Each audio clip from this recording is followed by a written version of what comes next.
What's good, y'all? It's your boy J.Brock. It's Clapitup LA. You know what I'm saying?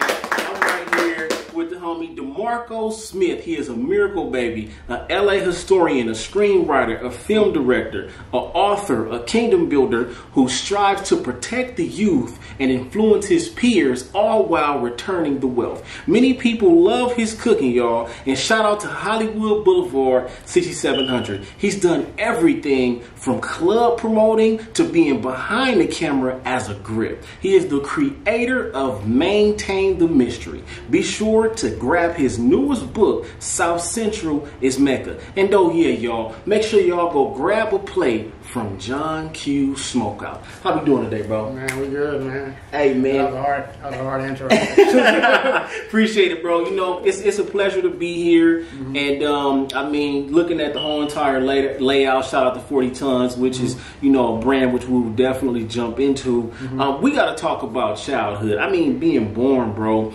You were born deaf. Born deaf, excuse me. Your head was tilted. You were cross-eyed. You had a lot of risky brain surgeries. Battled autism, stuttering. Yet and still, you were extremely intelligent. And we got to give a shout out to rest in peace, Kobe Bryant, because you claim him as your spirit animal. So, being born in that way, how have you processed understanding that? Because I'm sure you don't remember much of it. So how have you processed understanding it, and what have your family kind of told you about what that was like for them? It was weird because my mom had me at her last year in high school. Yeah, 17 years old. Yeah. So she had me on a day for prom. So by the time she was pregnant and she was ready to give birth, she had a seizure. So that kind of like turned things up as I was born, and it was so weird because nobody knew what to do. All the best doctors in the world didn't know what to do. Yeah, so it was like a very, very like everybody had to just kind of just watch over me because they're like, this is gonna be risky. You know, he might not make it. You know what I mean? So it was like a real like a miracle. Right? Yeah, you know no, facts, miracle baby. So that was a scary moment, so to speak. Yeah. So when you would hear people, I mean, talk about it, you feel me? What would that do to you as far as understanding what you've been through and how strong you really are? Like that. I mean, you gotta be, bro. You gotta be strong. You know what I'm saying? As a kid, you know, as a baby. To make it out of that situation. So, you know, I mean, to me, I look at that like, wow, bro, like you look at you and you couldn't tell. You know what I'm saying? So I know people are really amazed by that. So, I mean, even then, you know, what has that taught you about yourself? It taught me like, mom would just always say like, never feel pity. You know, never just be put your head down and like let that thing just control you, control your mind, control your spirit. And sometimes you get so caught up in that, you can just lose just self in it. You know what I mean? For sure. Yeah. A lot of my time as a kid, I was trying to camouflage it. So if I was going to an etc., I would just be like trying to do it more in like in a comedy way, and I just distract everybody and just be very, very funny. But sometimes you be talking to like hide yourself sometimes. So yeah. So and then a hearing aid. I told you that my mom is extremely young, right? Hearing aid costs thousands of dollars. Yeah. Per year. He said per year, like every year. I would wear them as soon as I got to school. I take that off, I put them in a napkin, and then I lose them. Why, bro? Why? I kept losing them and losing them. Oh, yeah. But the schools, as I was just going from school to school, and I would finally put in like a real school, so they would put in like a real push me on it. And they would like really like trying to like help my progression. Yeah. Okay. Understood. Now these feet go hand in hand with my hearing aid. Yeah. And if I lose a hearing aid, I'm kind of hurting my speech. Yeah. Okay. So it was like a back and back and forth deal. It could have. I understand it. It could have been a lot, but see, one thing is, You spoke about how you had to work 5 times harder than your peers. Yes, but the beautiful thing, like people got to understand about that, is when you are conditioned that way at such an early age, that only actually benefits you. Because I'm sure a lot of your peers don't work as hard as you, and they may not have accomplished as much as you. Why? Because this is what you were born to do. You were born to put in that work. So you feel me? I think a lot of people look at that like, well, why I gotta hustle harder than them? Why it seem like everything just come to them? You know what I'm saying? Compared to looking at it like, okay, this only makes me stronger. Now that may be something that you understand, you know, later on in life as you get older. But that's a beautiful thing because that's why you've accomplished so much. So you know what I'm saying? Shout out to that. Now Kobe as the spirit angel. Animal, excuse me, the spirit animal, man. Rest in peace to Kobe. You know, Kobe got a lot of quotes, a lot of interviews. His work ethic was amazing. So what was something, you actually got to watch Kobe play. Yeah. Because I remember on Christmas, when you would get this book, by Stephen King, book on writing, you said, now we off to the Laker game, and I'm feeling like a boss. Okay, so what was it like actually, because I didn't get to watch Kobe. I never got to watch Kobe, Shaq. I didn't see none of that, man. But what was it like to be able to watch Kobe get down and, you know, ultimately led you to feel that he is your spirit now? And Kobe was the epitome of just turning a talent into a real skill. For sure. This man had, you know, he would just study every sport. If it's soccer, I'm gonna learn my footwork. If it's tennis, I'm gonna learn how to, you know, he studied all of that and applied anything he can apply to, you know, his life and in the game. And he's understood the power of playing for the Los Angeles Lakers. Yeah. You can't just be walking around here like you know what I'm saying? You have an expectation. Facts. Because everybody wins when you win. Exactly. The man that's just, you know, got a hot dog on the corner, he can eat now. Facts. Because you bringing out the crowd, you bring out the food, every venue is gonna eat. He understood that. So we have to go, you know, we have to go to the playoffs, we have to go to the championship, because we all need that. You know? He just knew every time he played, there's a young kid up there who just spent his birth, you know what I'm saying? Like, I gotta give him a show. You know what I'm saying? But he really just understood that, you know? And that's like a loss, you know? I mean that was tough, bro. That was tough losing Kobe. But there's a situation where he was talking about how he was unranked. It was like a whole bunch of high school basketball players who were ranked, and he was like number 51. And he was like, I went after all of them, and look at who Kobe is today. So like, I do my best not to let the fact that somebody might put me last place right now. I try my best to understand, like, that's cool. Like, you feel me? I'm going to keep working. I'm going to put in the work, because I think about that story from Kobe. Rest in peace, you know what I'm saying, to the great. Now, we got to give a shout out to Grandma, man. She had a Black History library with every Black History bio. She had Essence magazine, Ebony, Jet magazine. And this is where you would find your obsession for history.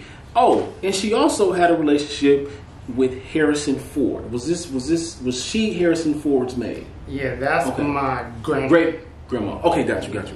Okay, got you. So when you walk up into this book, when you walk up to this library, you know, I don't think the typical kid wants to read every book, but you read every book. So do you remember like the first thing that you read when you first got in there, or what was it that gravitated your attention so much? She had them like a small size book, and would be per name. Okay. So it allowed me to get into everybody who did something, whether it's in, you know, in this field, in this field, in this field. So I got a quick, like, you know, rundown, and it was like, you know, it was like Ali, X, you know, just all them, and then that kind of like, I kind of want to be a big preacher at that time. Yeah, for sure. Because I was reading them like, oh, he was a preacher. Oh, he's a minister. Oh, that's the way to go, huh? Yeah. So I was like, I want to be a preacher. Mama, please buy me the Bible. Yeah. I was praying to everybody. I got my first Bible on 64th and White Boulevard. And you went to, what is it, Second AME Church? It's the Christian and store that's right, you know. Yeah, okay, got you. No, but that is my home. Yeah. Okay, shout out to that. Now, Grandma's boyfriend at the time, Feltus, rest in peace to Feltus. He actually had a relationship with Martin Luther King, and he was able to march with Martin Luther King. And what was the storytelling like that he was able to give you, or like, did he ever tell you he actually spoke to Martin Luther King? What did he say? Yeah, he came from the South. Yeah, and he would tell me at the time how he was just lost in life, you know what I'm saying? And then here come this man who's talking, you know, right? He's, you know, speaking right, and he was like, I just want to be around him every day. You know what I'm saying? Yeah, so as that happened, he becoming a brand new man. He becoming a brand new thing, and then he will come here and help build the freeway. He was facts, the 405, the 110. Yeah, shout out to that. Hey man, talk about his history. That's historical all on his own. You know what I'm saying? So you were, in a sense, born to this. You know what I'm saying? So one more time, we got to give a shout out to Grandma, rest in peace. Before she died, she would tell you that you're going to be special. You said this is something that you would hear every single day. Yeah. So when you are ever feeling down, what do these words do to you? It kept me straight because she made a real scrapbook a month directly before she passed away. And she put everything I've did together. And there was still a lot more, you know, paid left. For a long time, it was like everything was for sale. You know, you don't preserve things, you don't hold on to the thing that's valuable. And for a minute, I've been bouncing around LA, and I'm like, where's my grandma's scrapbook? I'm losing myself. Where? Yeah. And I got that shit back, and I feel like, okay. Yeah. So the scrapbook kept you in order. Yeah, because it's like I never did nothing to continue it. I got lost in her death. I got lost in the shit. I'm over here playing with this, you know, life and playing with this life. And I'm kind of like trying to find myself again. And her face for all them years, I just like, you know, you can't really put somebody who really knows your value and your greatness. If the world don't, she see it. For sure. This is somebody who spent her whole life around kids, raising, growing. She knows, you know. So, man, shout out to that. That's a beautiful thing. Shoot, I was talking about my grandma.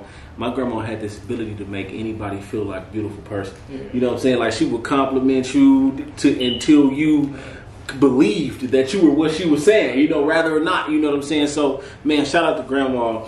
And 15 years old, man, Twitter, you know, hashtag shout out to Black Twitter. Y'all know what Black Twitter is about. You have been able to use Twitter in such a way, bro, to where LA Times had to base some articles off of what you posted on Twitter. And not alone, look, Bruce's Beach, okay? Bruce's Beach, this man helped bring light to what Bruce's Beach, the history behind Bruce's Beach. Shout out to that. And then the world famous Mama's Chicken. If you ain't been to Mama's Chicken, it's time that you come out of your slumber, because I promise you, Mama's Chicken, that what they call, what's that that chicken what's that, the chicken link sandwich, whatever it is, you know what the hell I'm talking about. you gotta go up there and go get that. So speak on, you know, getting on Twitter and being able to shed light on things like Bruce's Beach. Heck, what is it like for LA Times to base articles off of your tweets?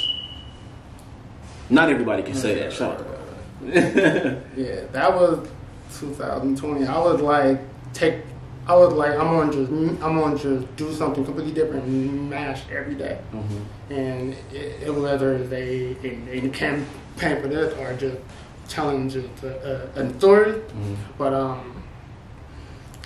I kept going, and then the pandemic happened, and now everybody at home now is like, you have to kind of like see it now. So it just spreading like wildfire. Yeah, and that's crazy, bro. Yeah. And this kind of like provides like free stories if you're a journalist, if you're a news source, and sometimes you can just you know, cut you out. Yeah, facts. You know what I'm saying? So That's what like the tug and war. And then I was so young and green, like, go like an 8 times. Like, oh, they didn't even mention me. They cut my name out. Yeah. How they cut your name out? A lot of times. And, and they be on the phone. Yeah, yeah. Like a whole hour. Wow. And they cut your name. Now, you see, that's bull crap. You know what I'm saying? That's bull crap, LA Times. Get this man his credit. Get this young black man his credit now. Come on now. But, hey, you got it because everybody knew. Everybody already knew. So bringing light to Bruce's Beach. When did Bruce's Beach first capture your attention? What made you even look into what was going on with Bruce's Beach? I have a friend who he liked to talk about, history, but it's more like a hobby. You know what I'm saying? So, I was already trying to look into all the black beaches, and he was talking about the beaches, and I was like, oh. So I put them all together. So every thread would just lead to that thread, every thread would lead to this thread, every thread would lead to this thread. It was just all this one. Like, hold on, we got a black beach over here, we got a black beach over here. So that kind of helped amplify,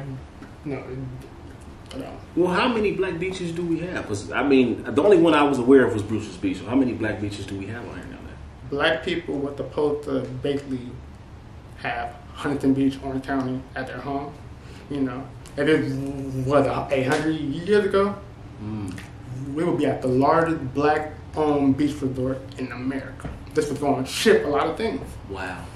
2 weeks before they grand opened, 2 white men came in the dark, light that motherfucker on fire, and nobody heard it, nothing ever again. If we don't have the media of our media, who's going to report it? Who's going to tell it? And that hurt a lot of people. Some just, because sometimes you invest $100, we know, sometimes you might have to, the house got to go, the car got to go, you got to make a lot of sacrifice to invest in that. Yeah, that's and then it's snatched away. And then we used to be in in Santa Monica. Shutter on the beach is actually taken from a black investor idea, and they blocked him out, made sure he could not invest in there. And they took the idea, and now you see Shutter on the beach, see all these nights at the beach. We might have a spot in there. You know what? And I'm going to tell you, man, I feel like, thank God, it was horrible, but those people had the strength to make it through this. Yes, sir. I feel like our people, this generation, I feel like we don't think the same because we're so against each other. We want to we're worried about knocking each other off too bad to ever come together to even be in control of something like that. Yeah. So and I be thinking about that day and time it happened when it was supposed to happen because they could handle that. And it's unfortunate that it happened in that way because it's like, dang, what if everything would have went right? You know what I'm saying? What if everything would have worked out correctly? Where would we be today? You know what I'm saying? So does that ever bother you? Because you're a historian, so does that ever bother you when you look back at stuff like, bro, why? What would be of us today if this didn't go wrong? You ever have those thoughts? Actually, as I put all together, all these puzzles, it was like, oh, this is what happened. Yeah. Then I did the other book that I can't, say nothing about, but we broke everything down. Okay, so that's coming someday. That's coming someday. That's coming someday. Hey, yeah, you heard it here on Clapitup LA. It's coming someday, baby. You know what I'm saying? Okay, well, shout out to that, man. But, and also, we got to give a shout out to Hungry Heroes because you also covered Hungry Heroes. Hungry Heroes on Slauson, and I didn't even know that they were the owners of Harold and Bell's, man. Mama's Chicken, like I said. That's a beautiful thing. And let's talk about 2011, Hoops for Homeless. Now, you came together, and basically this was like a basketball thing for the homeless people.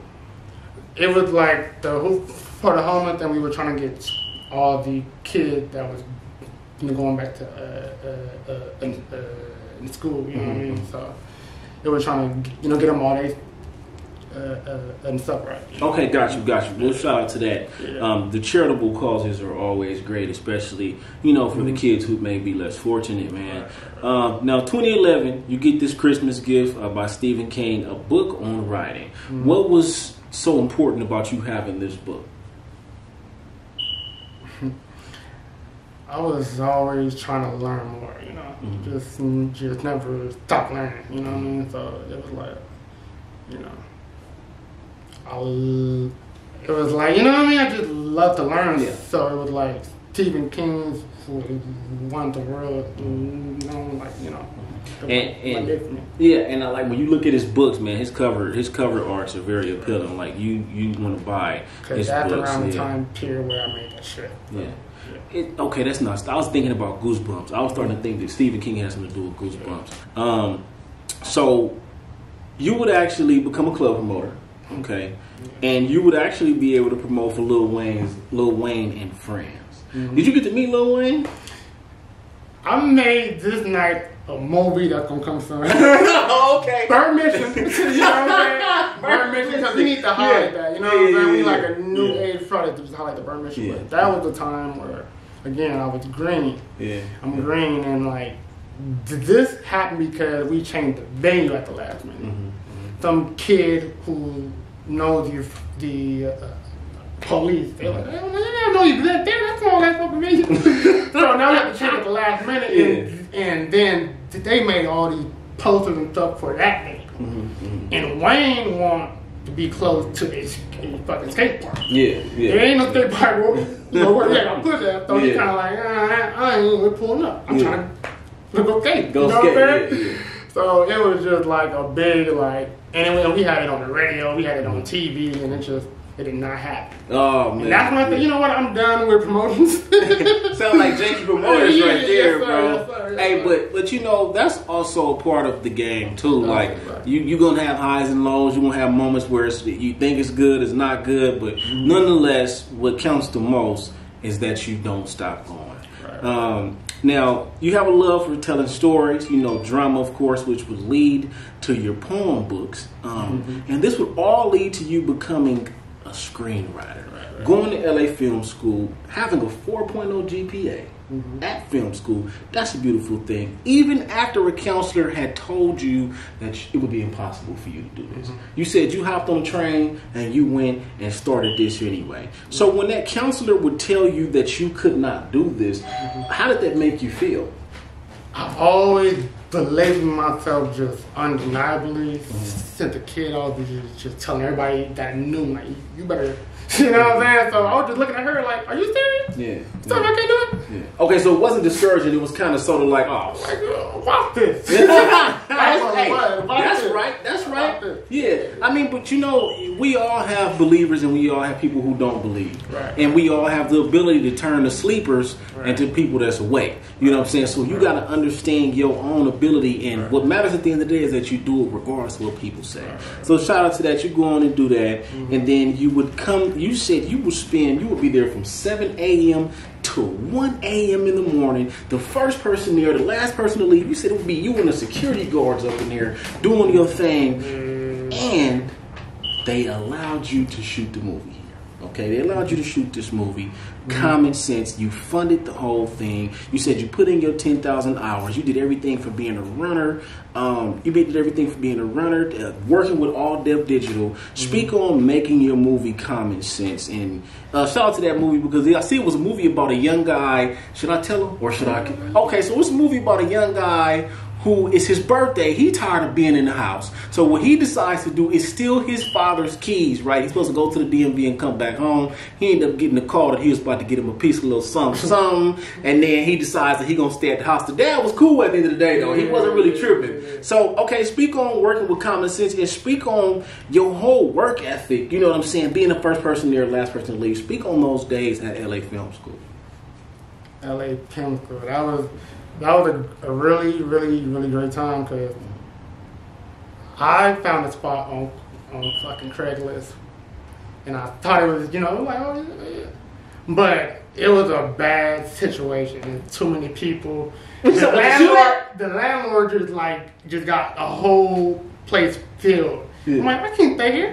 So I'm paying rent, but I'm not paying it. I just come here and sleep. So I'm but it was like a button because it forced me to be out. Well, you said it turned into a frat house or something like that, right? A frat house with all ages, a woman, just everything. Oh man! And we used the one bathroom.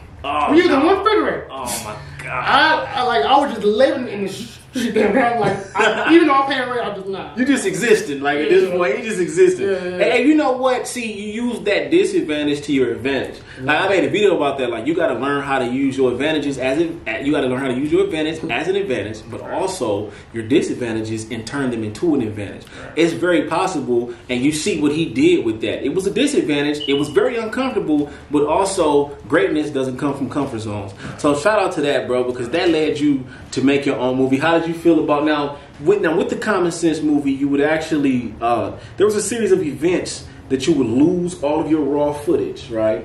And a situation as to where you were still able to post this. Right. But okay, going through that after you worked so hard, you know what I'm saying? I believe y'all made it right before the deadline, you feel me? Yeah. So going through all of that, explain what those days were like and how it was to even complete this with your team.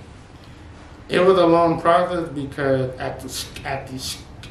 to even have it out, you have to go through the real green light shit. Yeah, for sure. Yeah. So they were kind of like, I have to learn that I have to write a script based on my budget. I'm having them driving on the freeway. I'm having them do all type of things. They're like, oh, no, you can't do that. Yeah. You're sure you're going to need it? Oh, okay. Yeah. So that was like a battle. Okay, let me rewrite the script to they're here. You know what I'm saying? So that was just, that taught me a lot. And the hard drive was like knowing how to protect the files and really protecting them and trying to pick the right hard drive and the right thing to save that, because that is your livelihood, you know what I mean? But it kind of allow you to just rebrand yourself as far as, you know. I could look, man, I would understand that as a gut punch. It's like, where's my stuff at? We just worked so hard. I could only imagine that, but shout out to that because y'all still made it through. And man, make sure y'all go check out Common Sense, a short film. It is up on YouTube. I just watched it this morning, and man, just look at what took place.